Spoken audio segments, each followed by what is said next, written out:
वंदे मातरम जगाच्या कोणत्याही कोपऱ्यात असलेल्या तमाम भारतीयांच्या चेहऱ्यावर अभिमान आणणारे, भारतीय या जाणीवेशी थेट जोडणारे हे दोन शब्द.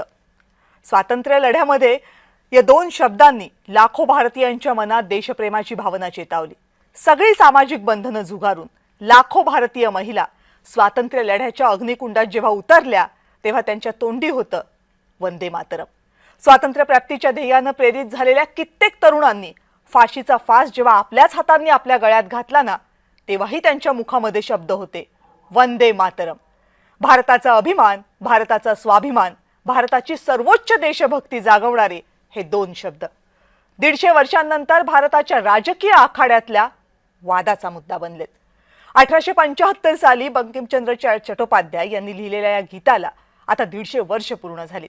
त्याच निमित्तानं संसदेमध्ये खास एका दिवसाची चर्चा आयोजित करण्यात आली होती आणि या चर्चेमध्ये वंदे मातरमचा राष्ट्रीय गीत म्हणून स्वीकार करताना काँग्रेसनं आणि विशेषतः पंडित नेहरूंनी मुस्लिमांचं तुष्टीकरण, लांगुलचालन केलं असा आरोप पंतप्रधान नरेंद्र मोदींनी केला.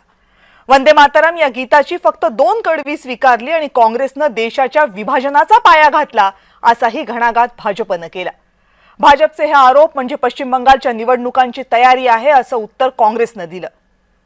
पण ज्या गीतानं या देशाची स्वातंत्र्य चळवळ एकत्र जोडली, भाषा, जाती, संस्कृती, भूगोल अशा सगळ्या पातळ्यांवर प्रचंड वैविध्य असलेल्या देशाला एक देश नावाची ओळख दिली, तेच गीत, तो देश जगातली महासत्ता बनायला निघालेला असताना वादाचं आणि राजकारणाचं कारण का बनतंय हा कळीचा मुद्दा आहे.